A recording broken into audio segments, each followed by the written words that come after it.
Saya Alia Tarfia dan Saya Anita Nur Oktavia dan saya Alvina Apriliani dan Saya Isa Putri dari Saya Aura Virgin Islami dan saya Bunga Widianti. Saya Ingrid Ramadhani. Saya Denny Firsa Putra dari saya Denny Safrudin.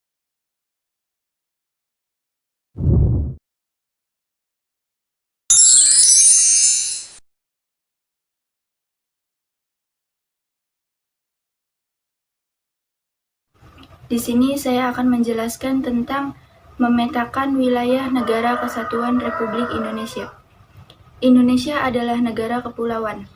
Hal itu ditegaskan dalam Pasal 25A Undang-Undang Dasar Negara Republik Indonesia tahun 1945 yang menyatakan bahwa Negara Kesatuan Republik Indonesia adalah sebuah nusantara dengan wilayah yang berbatas-batas dan hak-haknya ditetapkan oleh undang-undang. Adanya ketentuan di dalam Undang-Undang Negara Republik Indonesia tahun 1945 dimaksud untuk mengukuhkan kedaulatan wilayah Negara Kesatuan Republik Indonesia.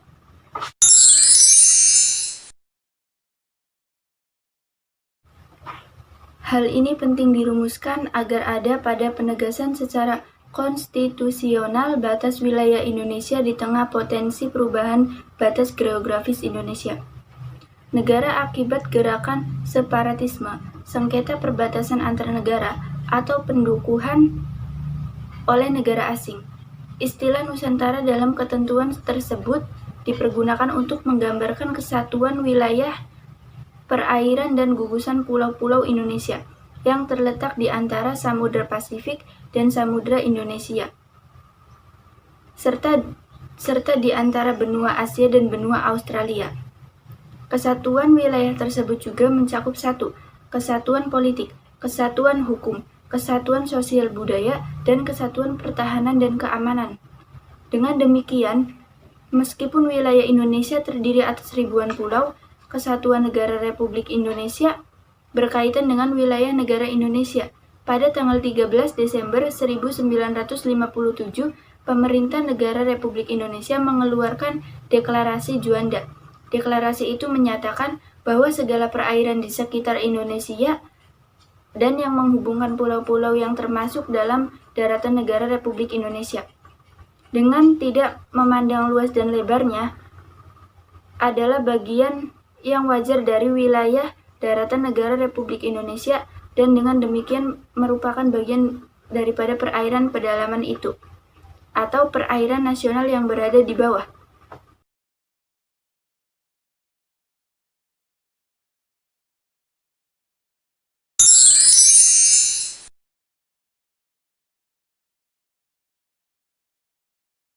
Kedaulatan Negara Republik Indonesia, penentuan batas laut 12 mil yang diukur dari garis-garis yang menghubungkan titik terluar pada pulau-pulau negara Republik Indonesia akan ditentukan dengan Undang-Undang Sekretariat Jenderal MPR RI 2012 172 sampai 178.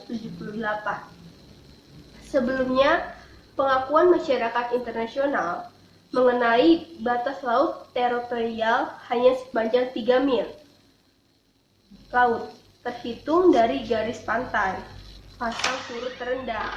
Deklarasi Juanda menegaskan bahwa Indonesia merupakan satu kesatuan wilayah Nusantara. Laut bukan lagi sebagai pemisah, tetapi sebagai pemersatu info kewarganegaraan bangsa Indonesia.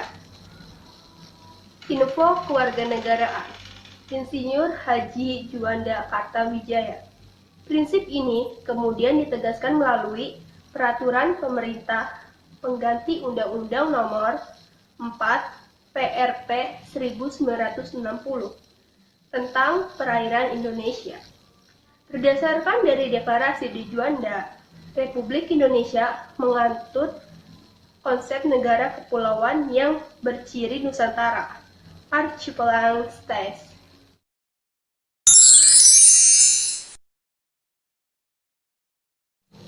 Konsep itu kemudian diakui dalam Konvensi Hukum Laut PBB 1982, UNCLOS 1982, United Nations Convention on the Law of the Sea, yang ditandatangani di Montego Bay, Jamaika tahun 1982, Indonesia.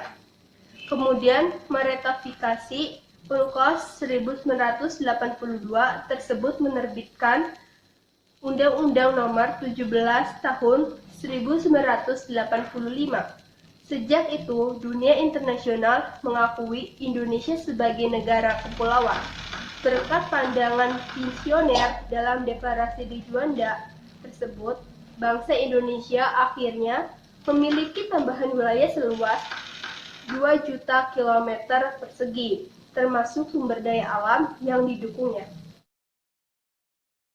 Sebagai warga negara Indonesia, kalian harus bersyukur kepada Tuhan Yang Maha Esa dan harus merasa bangga. Karena negara kita merupakan negara kepulauan terbesar di dunia. Luas wilayah negara kita adalah 5.180.053 km persegi yang terdiri atas wilayah daratan seluas 1.922.570 km persegi dan wilayah lautan seluas 3.257.483 km persegi. Di wilayah yang seluas itu tersebar 13.466 pulau yang terbentang antara Sabang dan Merauke. Pulau-pulau tersebut bukanlah wilayah-wilayah yang terpisah, tetapi membentuk suatu kesatuan yang utuh dan bulat sebagaimana diuraikan di atas. Sebagai negara kepulauan yang wilayah perairannya lautnya lebih besar daripada wilayah daratannya,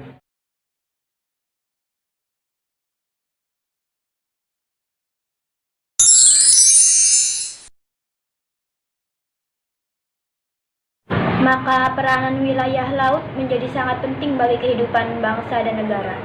Wilayah lautan Indonesia sangat luas dengan kekayaan laut yang melimpah ruah, ikan-ikan, rumput laut, kerang, udang, dan sebagainya.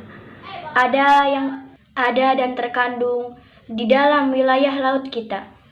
Hal ini merupakan sebuah kebanggaan bagi bangsa kita dan juga dapat sekaligus sebagai modal dalam melaksanakan pembangunan sesuai dengan hukum laut internasional yang telah disepakati oleh PBB tahun 1982.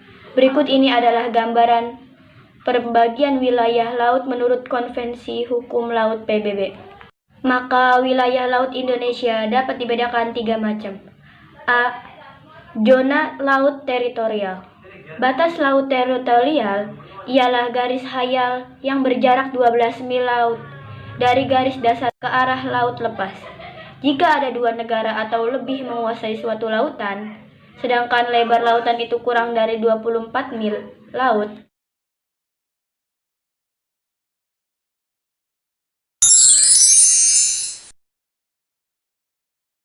maka garis teritorial ditarik sama jauh dari garis masing-masing negara tersebut. Laut yang terletak antara garis dan garis batas teritorial disebut laut teritorial. Laut yang terletak di sebelah dalam garis dasar disebut laut internal atau perairan dalam atau laut Nusantara. Garis dasar adalah garis khayal yang menghubungkan titik-titik dari ujung-ujung pulau terluar. Sebuah negara mempunyai hak kedaulatan sepenuhnya sampai batas laut teritorial, tetapi mempunyai kewajiban menyediakan alur pelayaran lintas damai, baik di atas maupun di bawah permukaan laut. B. Zona landas kontinen landas. Kontinen ialah dasar laut yang secara geologis maupun morfologi merupakan lanjutan dari sebuah kontinen atau benua. Kedalaman lautnya kurang dari 150 meter. Indonesia terletak pada 2 buah landasan kontinen, yaitu landasan kontinen Asia dan landasan kontinen Australia. Adapun batas landas kontinen tersebut diukur dari garis besar, yaitu paling jauh 200 mil laut, Jika ada dua negara atau lebih menguasai lautan di atas landasan kontinen, maka batas negara tersebut ditarik sama jauh dari garis dasar masing-masing negara. Di dalam garis batas landas kontinen, Indonesia mempunyai kewenangan untuk memanfaatkan sumber daya alam yang ada di dalamnya.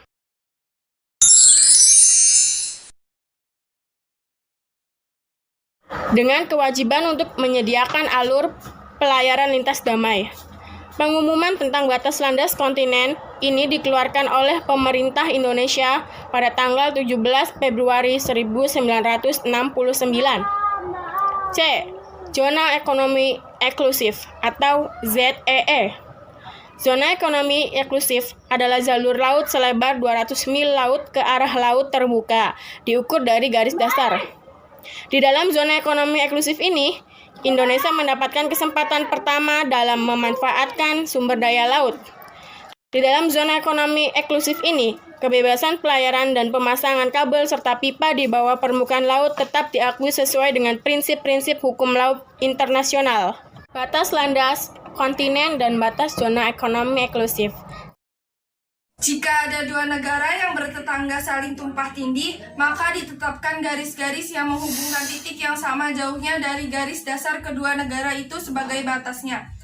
Pengumuman tentang zona ekonomi eksklusif Indonesia dikeluarkan oleh pemerintah Indonesia pada tanggal 21 Maret 1980.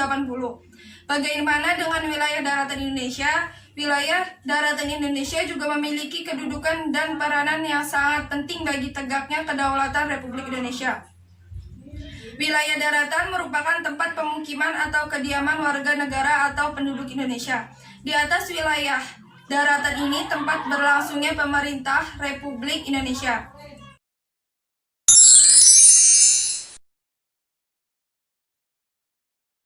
Baik pemerintah pusat maupun daerah, potensi wilayah daratan Indonesia tidak kalah besarnya dengan wilayah lautan.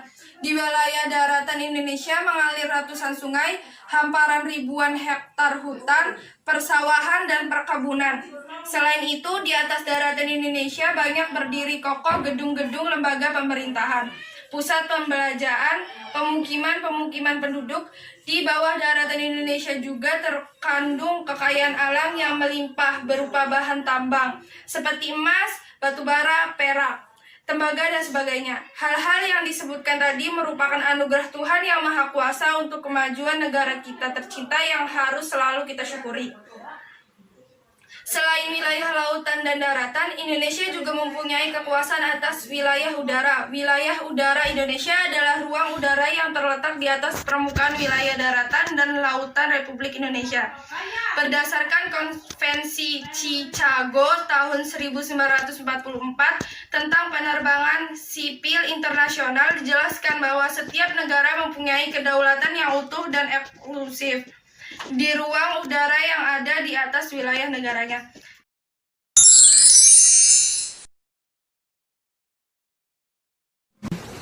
Negara kita mempunyai kekuasaan utuh atas seluruh wilayah udara yang berada di atas wilayah daratan dan lautan. Republik Indonesia juga masih mempunyai satu jenis wilayah lagi, yaitu wilayah ekstrateritorial. Wilayah ekstrateritorial ini merupakan wilayah negara kita, yang dalam kenyataannya terdapat di wilayah negara lain. Keberadaan wilayah diakui oleh hukum internasional. Perwujudan dari wilayah ini adalah kantor-kantor perwakilan diplomatik Republik Indonesia di negara lain. 2. Batas wilayah negara kesatuan Republik Indonesia. Setiap wilayah yang dimiliki pasti ada batasnya. Rumah yang kalian tempati juga tentunya mempunyai batas. Begitupun dengan sekolah, kalian pasti mempunyai batas wilayah seperti dibatasi oleh bangunan yang lain, jalan dan sebagainya. Wilayah lainnya atau seperti desa, kecamatan, kabupaten, atau kota, provinsi, hingga negara juga memiliki batas kewilayahan. Batas wilayah itu untuk menunjukkan atau menandai luas yang dimiliki oleh wilayah tersebut. Bentuk dari batas wilayah bermacam-macam, ada yang dibatasi oleh sungai, laut, hutan, atau juga hanya berupa tugu perbatasan saja apabila wilayah tersebut berbatasan langsung dengan wilayah lainnya. Bagaimana dengan batas wilayah Indonesia? Sama halnya dengan negara-negara lainnya, Indonesia memiliki batas-batas tertentu untuk wilayahnya.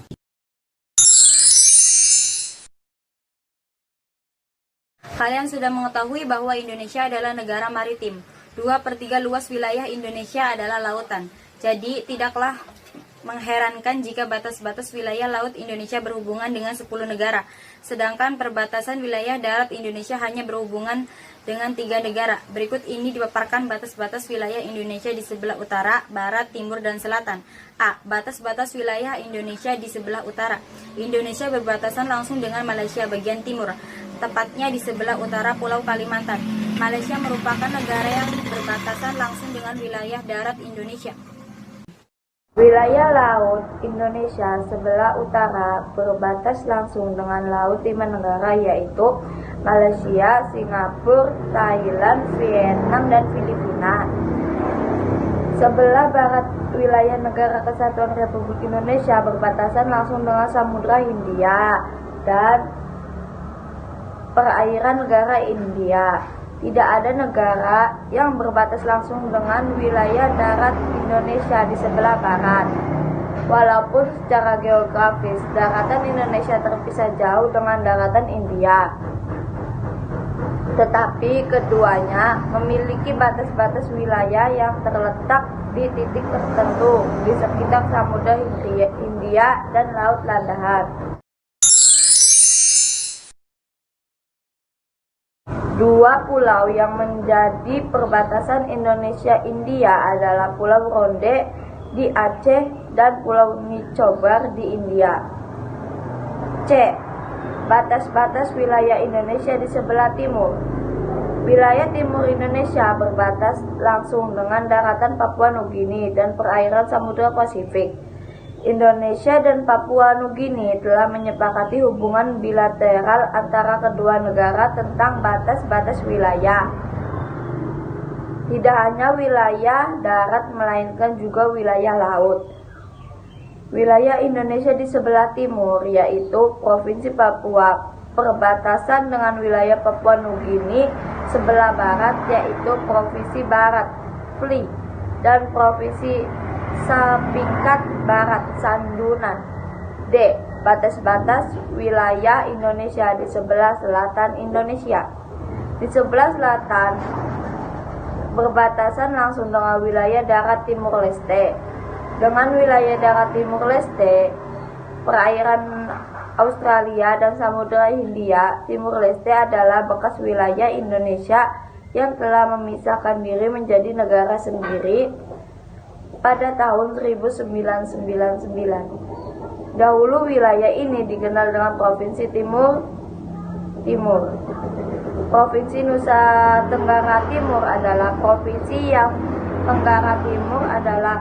provinsi yang berbatasan langsung dengan wilayah Timur Leste, tempatnya di Kabupaten Belu. Selain itu, Indonesia juga berbatasan dengan perairan Australia di awal tahun 1997. Indonesia dan Australia telah menyepakati batas-batas wilayah negara keduanya yang meliputi zona ekonomi eksklusif ZEE dan batas landas kontinen.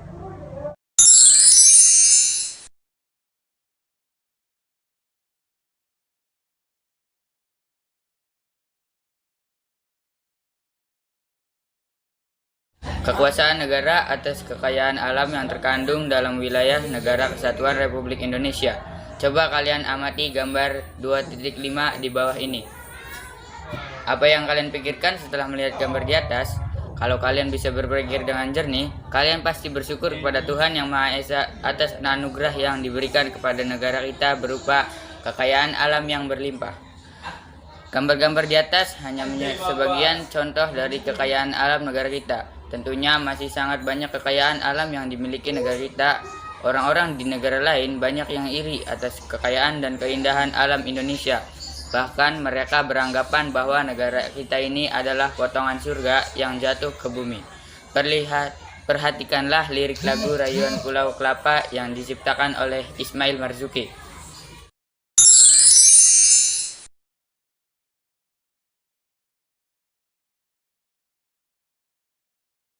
Lirik lagu di atas merupakan gambaran bahwa Indonesia adalah negara yang aman dan makmur, yang memiliki kekayaan alam melimpah. di atas wilayah Indonesia terhampar daratan yang luas dengan segenap potensi kekayaan alamnya seperti kekayaan dari hutan, area persawahan, binatang-binatang darat yang beraneka ragam. Di wilayah lautan juga tidak kalah kayanya puluhan juta ikan hidup di perairan Indonesia. Keindahan terumbu karang dan pesona laut lainnya merupakan anugerah Tuhan yang tidak ternilai. Bukan hanya di daratan dan lautan, di perut bumi Indonesia pun menyimpan kekayaan yang melimpah berupa bahan tambang seperti minyak bumi, emas, gas, bumi, besi, batu bara, tembaga, perak, dan sebagainya. Siapa yang menguasai kekayaan alam tersebut? Berkaitan dengan pertanyaan tersebut, Pasal 33 Ayat 2 dan 3 Undang-Undang Dasar Negara Republik Indonesia tahun 1945 memberikan jawabannya yang menyatakan bahwa dua cabang-cabang produksi yang penting bagi negara dan menguasai hajat hidup orang banyak dikuasai oleh negara. 3. Bumi dan air dan kekayaan alam yang terkandung di dalamnya dikuasai oleh negara dan dipergunakan untuk sebesar-besar kemakmuran rakyat. Ketentuan di atas secara tegas menyatakan bahwa seluruh kekayaan alam dikuasai oleh negara dan dipergunakan untuk kemakmuran rakyat Indonesia. Dengan kata lain, negara melalui pemerintah diberikan wewenang atau kekuasaan oleh Undang-Undang Dasar Negara Republik Indonesia tahun 1945 untuk mengatur, mengurus, dan mengelola serta mengawasi pemanfaatan seluruh potensi kekayaan alam yang dimiliki Indonesia dalam rangka meningkatkan kesejahteraan dan kemakmuran seluruh rakyat. Undang-Undang Dasar Negara Republik Indonesia tahun 1945 menyatakan bahwa negara mempunyai hak penguasaan atas kekayaan alam Indonesia.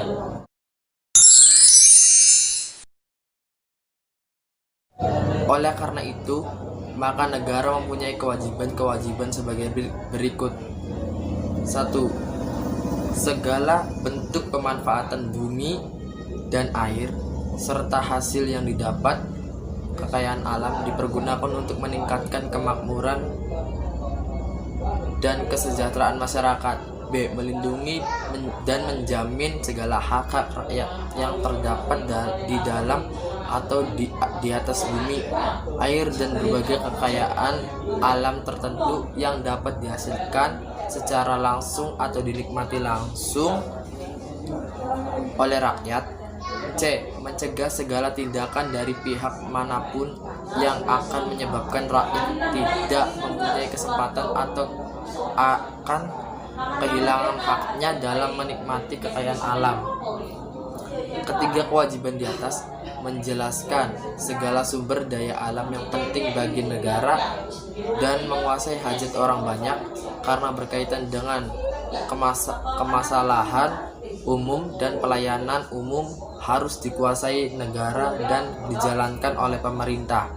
Sumber daya alam tersebut harus dapat dinikmati oleh rakyat secara berkeadilan, berkejangkauan dalam suasana kemakmuran dan kesejahteraan umum yang adil dan merata.